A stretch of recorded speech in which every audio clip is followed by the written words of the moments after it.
Bismillahirrahmanirrahim. Qala Syekh Abdul Rahman bin Ahmad bin Umar Ar-Rumi fi kitabih ayyuhal akh syarah risalah ayyuhal walad. Man jawazal arba'ina, barang siapa yang telah melewati umur 40, ay man jawaza arba'ina sanatan min umrihi.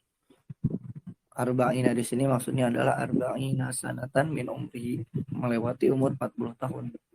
Walam yaglib al-wawu lil hal, wawunya wawu haliyah, sedangkan gitu ya. Kalau di bahasa Indonesia kan biasanya al-fakir menerjemahkan wawu haliyah itu bisa dengan sedangkan gitu. Barang siapa yang telah melewati umur 40 tahun sedangkan kebaikannya belum mendominasi keburukannya gitu. Walam yaghlib khairuhu ala syarrihi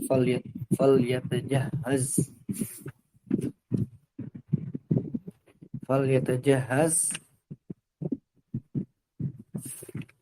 ilan nar, maka bersiap-siaplah untuk masuk neraka. Ay falyatahayya, yuqalu tajahaza likadza tahayya'a lahu kadza fil mukhtar sahih. Jadi tajahaza maknanya juga tahayya'a. Sabda Nabi Shallallahu alaihi wasallam falyatajahaz amrun, itu kan fil amr ya, bimakna al-khabar, itu maknanya adalah makna khabar. Atau bimakna tahdzir, atau bermakna tahdzir, atau juga bisa bermakna doa. Jadi banyak maknanya. Bukan, memang itu adalah kata perintah, tapi maknanya bukan berarti disuruh. Tapi bisa aja itu untuk hati-hati lah gitu. Bukan untuk diikuti. Oh, Nabi nyuruh kita buat masuk neraka, bukan. Tapi itu untuk kita lebih berhati-hati. Li'anna fi unwani syabab ila arba'ina quwwah fil a'dha'i li ada'i ta'at. Karena pada usia syabab, unfuan, yakni usia remaja ya, masa remaja, ketika kita masa remaja, fi unfuani syababi ila arba'ina, sampai umur 40, itu kuwatun fil a'dha'i, itu masih ada kekuatan di tubuh kita. Masih ada kekuatan di tubuh kita. Masih produktif lah. Li ada itta'at, untuk kita melaksanakan kebaikan-kebaikan, ketaatan-ketaatan. Jadi dari masa remaja kita sampai umur 40, itu kita lebih mudah dalam menjalankan ibadah karena kita masih memiliki tenaga. Wa man la yas'a ilal a'mali shalihah fi ayyami hadatsatihi ila arba'ina fa kaifa yumkinuhu ba'dahu. Kemudian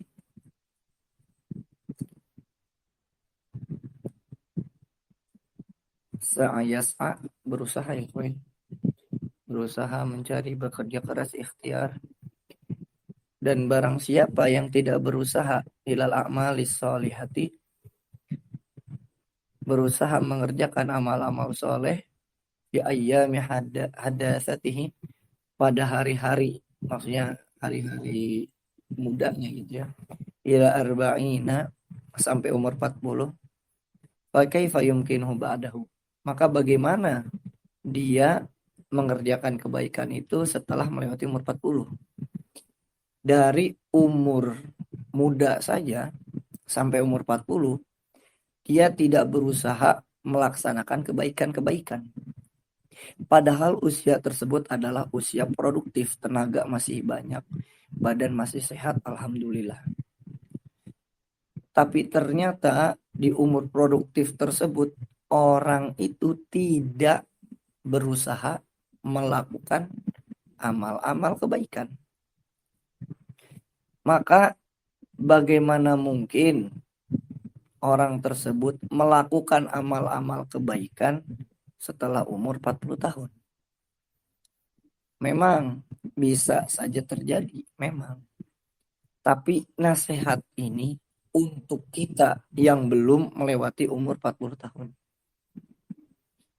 Kita doakan mereka yang sudah melewati umur 40 tahun, kita doakan semoga istiqomah dalam ketaatan. Nah, umur kita misal belum 40 tahun, maka jangan sampai kita melakukan sesuatu yang tidak bermanfaat hingga kita kesulitan dalam melaksanakan ketaatan. Maka ketika kita sudah melewati umur 40 tahun, badan kita sudah mulai tidak enak, sudah mulai tidak produktif, maka akan lebih sulit lagi melaksanakan ketaatan-ketaatan tersebut. Anyata tajah ijtahada an yajtahida ilaiha. Maka bagaimana mungkin setelah umur 40 tahun itu bersungguh-sungguh terhadap melakukan amal-amal soleh. Wa yaqta'u maratibal uzma was'ada ila jaratil ulya bisababiha li'anna a'da'ahu sarat dha'ifan.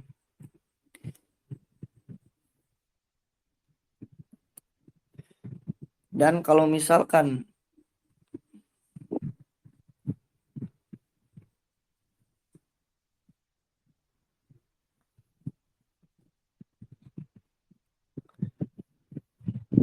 dan jikalau kita tidak bisa melakukan amal-amal soleh begitu ya, di setelah umur 40 tahun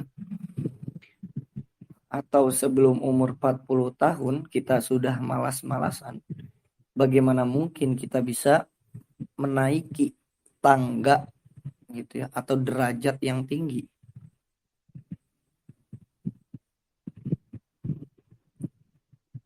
Karena anggota tubuh sorot dhaifan itu akan menjadi lemah ba'dahu setelah melewati umur 40 tahun. Falam yaqdir ala adaiha aw yaqdiru alaihi lakin la yaqdiru al ahsanil wajhi. Maka orang tersebut tidak akan mampu untuk melaksanakan amal-amal kebaikan kalau badannya sudah lemah.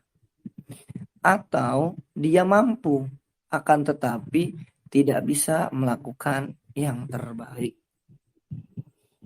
Walihadza amaran nabiyyu bitahyi'i linnar. Maka demikianlah sabda Nabi tentang ancaman masuk neraka tadi.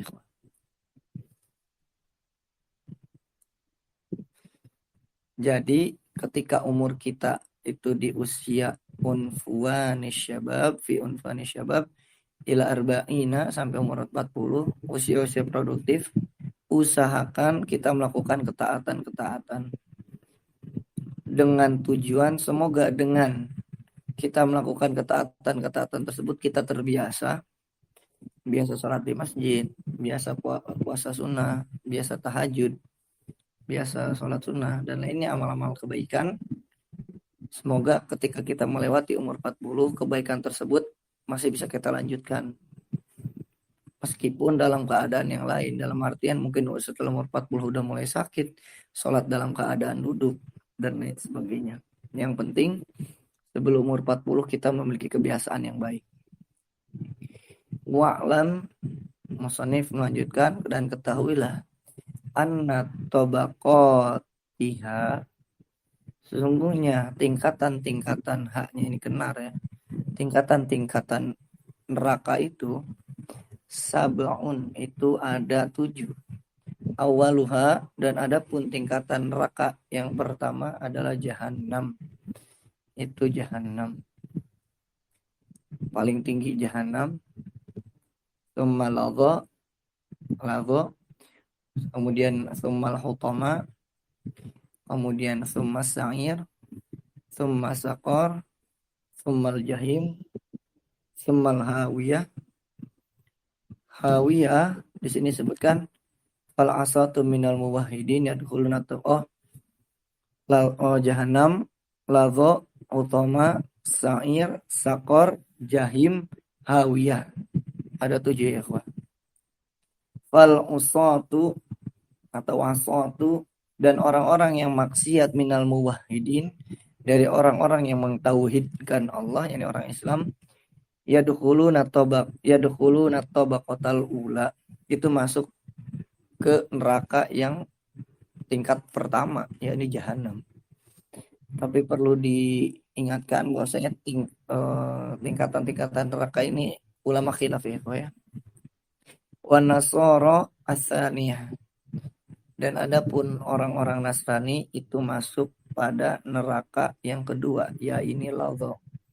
Wal yahudu, dan adapun orang-orang Yahudi hatoma, itu di asalisah yang ketiga, yakni hatoma atau hutoma. Wasaibuna, dan adapun saibun, para penyembah berhala, ar-rabi'ah, itu pada tingkatan yang keempat, yakni sa'ir, wal majus, adapun majusi, al-khamisah, itu yang kelima, yakni sakor, wa ahlu syirik, dan adapun orang yang syirik, as-sadisah, itu yang keenam, jahim, wal munafiquna, dan adapun orang-orang munafik, itu as-sabi'ah, itu adalah neraka yang paling bawah, yakni hawiyah. Kama qala Allah Ta'ala, sebagaimana firman Allah Subhanahu wa taala dalam surat An-Nisa ayat 145, a'udzubillahi minasyaitonirrajim. Innal munafiqina fid darkil asfali minan nar. Na'udzubillah min kulli hal.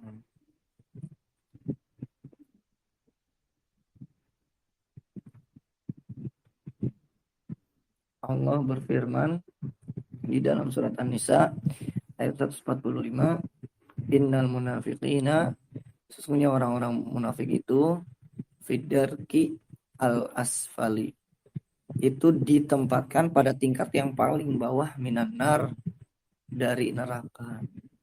Lanjutan ayatnya itu, ikhwah, walan tajidalahum nasira, ya Allah, dan kamu sekali-kali tidak akan mendapat seorang penolong pun bagi mereka. Orang-orang munafik tidak akan bisa ditolong. Na'udzubillahi min kulliha, kita berlindung pada Allah, kita memohon pertolongan kepada Allah dari seluruh neraka tersebut. Semoga kita masuk ke dalam surga tanpa hisab dan tanpa harus masuk ke dalam neraka terlebih dahulu. Amin ya Allah alamin. Suma'lam ayuhal akhul aziz, as'adakallahu wa iyana anna umraka wa anfasaka wa awqatika ra'su bidu'atik. Kemudian musannif memberikan kita nasihat, sesungguhnya umur kita, jiwa kita, waktu kita, ketiga hal tersebut itu adalah ra'su bidu'atik. Al bidoa itu barang dagangan ya, atau bisa disebut modal gitu ya, ya. Sesungguhnya itu semua adalah barang dagangan kita. Fala tadi'uha fi ghairi ma khuliqat lahu.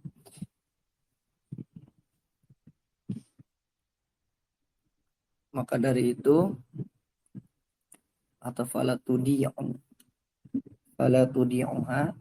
maka dari itu kita jangan membuang atau menyia-nyiakan jangan menyia-nyiakan umur kita, jiwa kita, waktu kita, modal kita sebut barang modal kita itu jangan kita sia-siakan terhadap sesuatu yang bukan tujuan kita diciptakan, yakni ibadah. Wala tatakallamu bima la yanfa'uka. Dan janganlah engkau berbicara pembicaraan yang tidak bermanfaat bagimu. Fa inna dzalika yanqusu aqluka. Karena hal tersebut mengurangi akalmu. Warubbama yasira thaqilan. Bahkan terkadang itu membuat sakil itu maknanya bisa berat, beban, malas, lambat gitu ya, tumpul. Bahkan kalau ngomongnya tidak bermanfaat, itu bisa terjadi hal-hal tersebut. Wa hamalan 'alaika yaumal qiyamah, dan itu akan menjadi pertanggungjawaban atasmu pada hari kiamat. Kama qala Abu Dzar radhiyallahu anhu, sebagaimana ucapan Abu Dzar radhiyallahu anhu, qala beliau berkata, bukan. Abu Dzar berkata, qala li Rasulullah sallallahu alaihi wasallam, Rasulullah sallallahu alaihi wasallam bersabda kepadaku, kata Abu Dzar,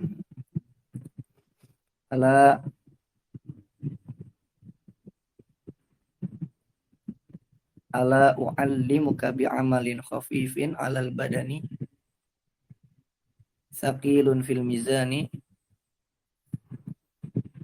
Mau enggak kamu aku ajarkan suatu amalan yang ringan bagi badan dan berat di timbangan? Qultu, aku katakan, ini Abu Dzar, bala ya Rasulullah, tentu saja ya Rasulullah. As-samtu was-samtu wa husnul khuluqi wa tarku ma la ya'nika. Kemudian Rasulullah SAW bersabda,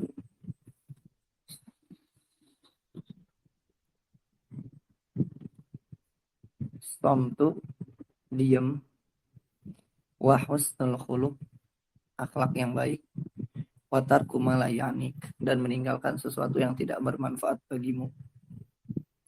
Diamalkan ringan ikhwah. Diam, adakah orang diam capek? Adakah orang yang berakhlak baik capek? Adakah orang yang meninggalkan sesuatu yang tidak bermanfaat capek? Bahkan kita lihat sebaliknya. Orang yang banyak bicara, itu dia yang capek. Orang yang berakhlaknya buruk, petakilan, bandel, nggak bisa diem, dia yang capek. Orang yang melakukan hal-hal yang tidak berguna, kesana kemari, melakukan sesuatu yang tidak berguna, capek. Makanya kata Nabi, bi'amalin khafifin. Ini amal ringan alal badan. Di badan kita itu ringan, sakilun fil mizan. Tapi berat di timbangan, dalam artian pahalanya gede. Diam diri, berakhlak baik, dan meninggalkan sesuatu yang tidak bermanfaat. Walaupun demikian, walaupun kalau kita lihat dalam hadis ini, dia amalin khafifin, amalnya ringan, tapi memang cobaannya yang berat. Itu dia yang menjadikan kita menjadi susah untuk melakukan hal tersebut. Jika ada pertanyaan, apa perbedaan sakata dan somata? Ini kan somtu, uskut gitu ya. Ada satu perbedaan, bahwasanya sakata itu tidak berbicara atau berhenti berbicara setelah ngomong. Jadi ngomong dulu bla bla bla bla, uskut, diemlah, baru diem. Nah, itu sakata tuh. Diemnya dia itu setelah dia melakukan sesuatu atau berbicara sesuatu. Itu sakata yaskutu. Sedangkan somata ini dari awal emang nggak ngomong ya Pak. Gitu. Dari awal nggak ngomong. Dari awal dia tidak berbicara. Berbeda dengan sakata yaskutu, awalnya dia bicara, baru kemudian berhenti. Nah, walaupun secara bahasa sakata dan somata ini maknanya sama. Tapi secara pemahaman ada perbedaan di sana. Sakata itu diam setelah melakukan pembicaraan. Sedangkan somata itu atau somtun sedari awal tidak berbicara. Nah, gitu. Maknanya apa? Sebelum kita melakukan sesuatu, dipikir-pikir terlebih dahulu. Dipikir-pikir terlebih dahulu. Jadi sedari awal sudah diam. Gitu. Dan itu sulit. Gimana cara melatihnya? Alhamdulillah yang Al-Fakir dapatkan dari perjalanan hidup Al-Fakir. Cara kita melatih yang pertama ini somata adalah dengan cara atau somtun ini dengan cara duduk dengan para alim ulama, duduk dengan orang yang lebih berilmu dari kita. Tanpa kita sadari ketika kita duduk dengan para alim ulama atau orang yang lebih pintar dari kita, kita akan lebih banyak diamnya.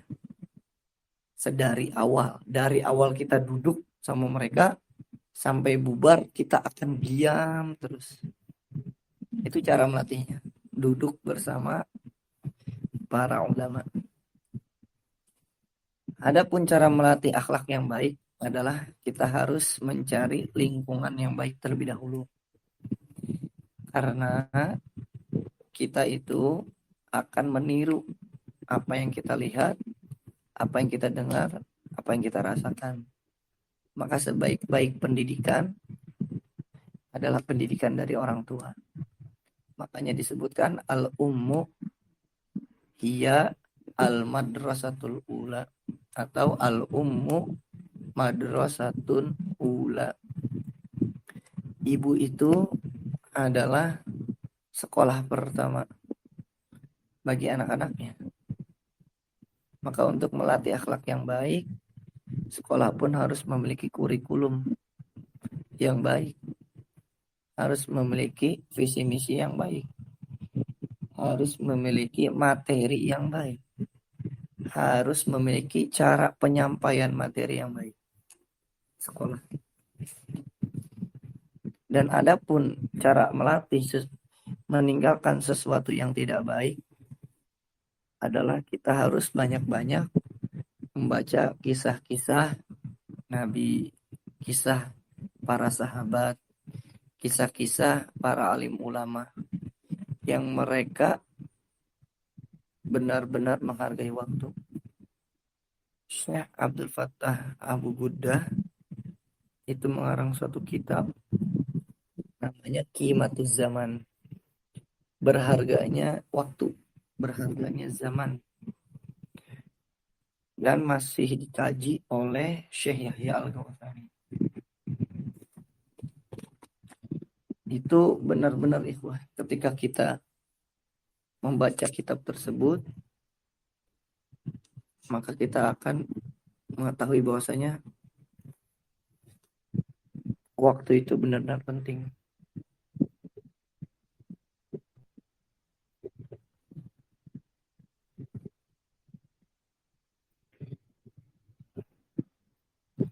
Kita lanjutkan sedikit lagi.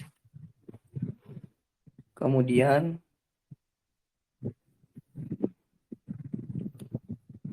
sabda Nabi SAW, min husnil Islam mar'i tarkuhu ma la ya'ni. Termasuk kebaikan Islamnya seseorang itu. Jadi jika kalau kita ingin tahu Islam orang itu cakep atau tidak, gitu ya, ya. Salah satunya adalah tarkuhu ma la ya'ni, meninggalkan sesuatu yang tidak bermanfaat. Misalkan lebih banyak main futsalnya ya, dibanding ngajinya. Atau lebih banyak main gamenya dibanding hal-hal yang bermanfaat. Main game boleh, main futsal boleh, hukumnya mubah.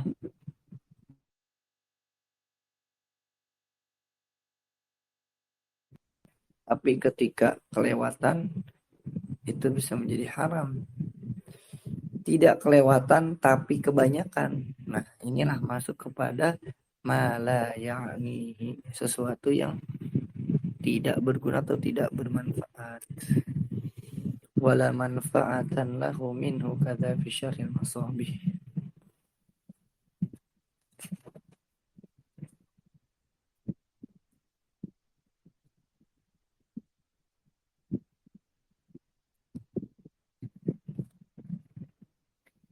Di dalam kitab Ihya dikatakan bahwasanya wa ilaju dzalika kullihi an ya'lama annal mauta baina yadayhi.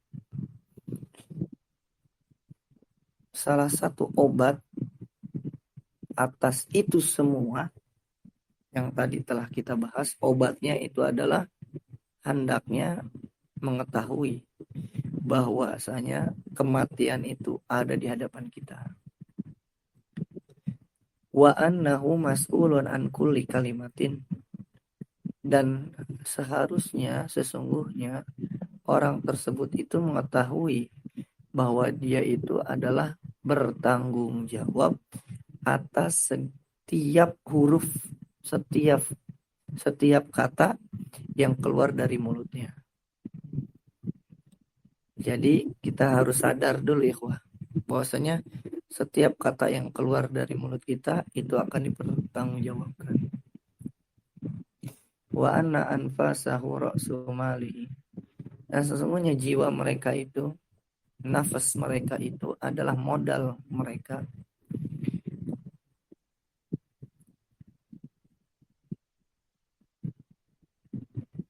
Maka dari itu jangan digunakan terhadap hal-hal yang tidak berguna. Wa fi hadhihi nasihati allati nasaha biha Rasulullah sallallahu alaihi wasallam ala ummatihi, dan pada nasihat pertama ini yang Rasulullah telah menasehatkan nasihat-nasihat tersebut kepada umatnya, kifayatul ahli ilmi, itu cukup bagi ahli ilmu. Lilladzina ya'lamuna wa ya'maluna bimaujibil ilmi, yakni bagi orang-orang yang mengetahui, yang belajar, dan yang mengamalkan terhadap sesuatu kewajiban ilmu, wa muqtadahu, dan yang bisa menggugurkan kewajibannya. La lilladzina la ya'maluna, bukan bagi orang-orang yang tidak mengamalkan bihi terhadap amal-amal tersebut. Bala yakfi lahum ma fi Taurat wal Injil wal Zabur wal Furqan minan nasahil wal mawa'iz. Bahkan tidak cukup bagi mereka, yakni bagi orang-orang yang tidak mengamalkan ilmunya, isi yang ada dalam kitab Taurat, dalam kitab Injil, dalam kitab Zabur, dalam kitab Al-Quran, seluruh isinya yang berupa nasihat dan motivasi itu tidak akan bermanfaat, tidak akan cukup bagi mereka yang tidak mengamalkannya. Itu maksudnya. Baik ikhwah, itulah nasihat pertama yang disampaikan oleh Imam Al-Ghazali.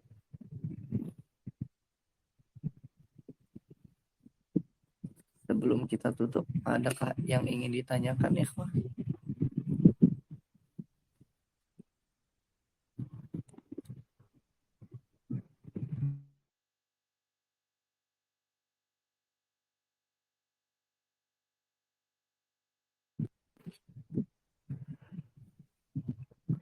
Amin ya rabbal alamin. Kita berdoa juga kepada Allah, semoga kita semua selamat di dunia dan di akhirat. Allahumma inna nas'aluka salamatan fid dini wad dunya wal akhirah. Amin ya rabbal alamin. Ada lagi ikhwah yang ditanyakan? 3 menit lagi sebelum kita berpindah ke kajian Kasyifah.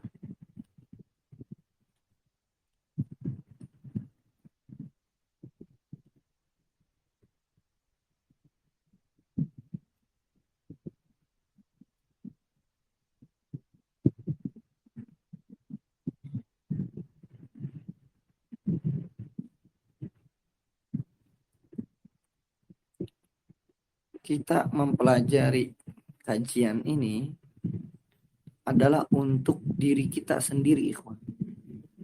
Bukan untuk menghukumi orang lain. Jadi jangan sampai seperti ini. Ketika ada orang yang melakukan sesuatu yang menurut kita kurang bermanfaat, kurang berguna, tiba-tiba kita katakan orang tersebut Islamnya kurang baik. Lah, kok bisa Islamnya kurang baik? Kamu tahu dari mana? Terus kita jawab misal, karena dia melakukan sesuatu yang tidak berguna. Bukan seperti itu. Nasihat-nasihat yang telah disampaikan tadi adalah untuk diri kita, bukan untuk menghukumi orang lain. Kadang kesalahan dalam belajar adab, belajar akhlak adalah kita mengamalkannya, kita mengimplementasikannya, mengaplikasikannya, itu bukan kepada diri sendiri, tapi kepada orang lain. Jadi ketika ada orang yang melakukan sesuatu yang tidak sesuai dengan yang kita pelajari, kita katakan, itu orang kurang adab, pasti nggak pernah ngaji. Nah, begitu. Itu tidak diperbolehkan.